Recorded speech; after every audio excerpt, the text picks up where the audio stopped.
everyone. My name is Sophia. I am a dietitian. At the moment, I work within the community. So I also work in Hertfordshire Community NHS Trust, and I specifically work in the West of Herts. So that's me at the moment. So this isn't necessarily a day in the life, but I'll just quickly summarise what I do as a community dietitian at the moment. I'll try and also incorporate some roles and responsibilities of an acute dietitian as well, so a dietitian that works in the hospital, just in case anybody was interested. So community dietitians, we work with a variety of clinical conditions. Essentially, we work with people living at home or people living in care homes, and also those on the community rehabilitation wards, so the step down from the acute setting before they return home. So some of the clinical conditions that we work with can include nutrition support, which is our way of saying people who are underweight or people who have lost quite a lot of weight in a short amount of time. Some people may also need help with weight management as well, so helping to lose weight. That's not something that we specifically cover within our trust, but it is something that some dietitians focus on, helping people to lose weight.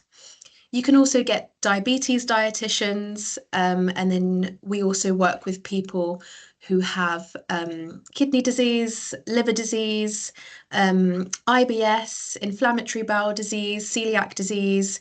So there's lots and lots of different conditions that you would get to work with as a dietitian, and lots of different people you can help. We work with a large number of people as well, so from different backgrounds, different ages, different communities. So as I said, it's a very varied role. We also work with two different types of nutrition, or three really, but two on the screen here within my role.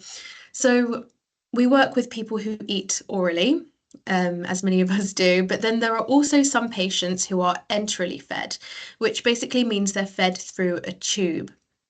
So that could be for several reasons.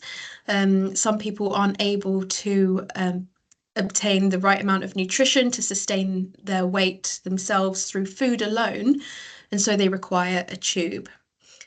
Some patients are also fed through the veins as well, which is quite invasive, and there's very specific scenarios in which that would be required, but just to let you know that that exists as well. So we work through different routes of feeding.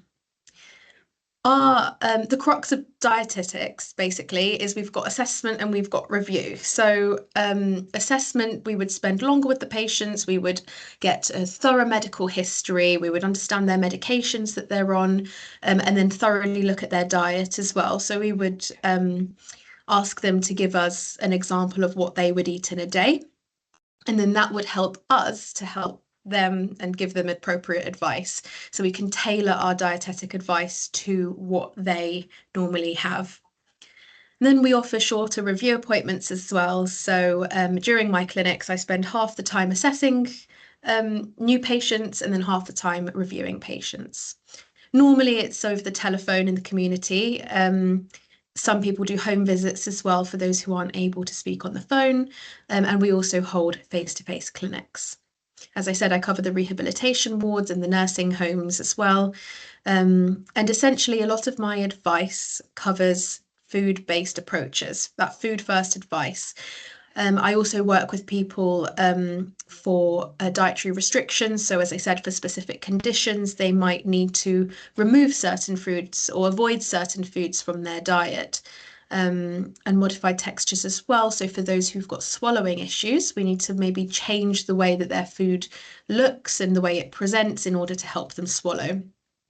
And then I've got at the end there the use of ONS, so that means oral nutritional supplements, which you might have heard of before if you have any experience. Things like Ensure is one brand, or Ames is another brand, of basically almost like protein drinks that really help people with their weight.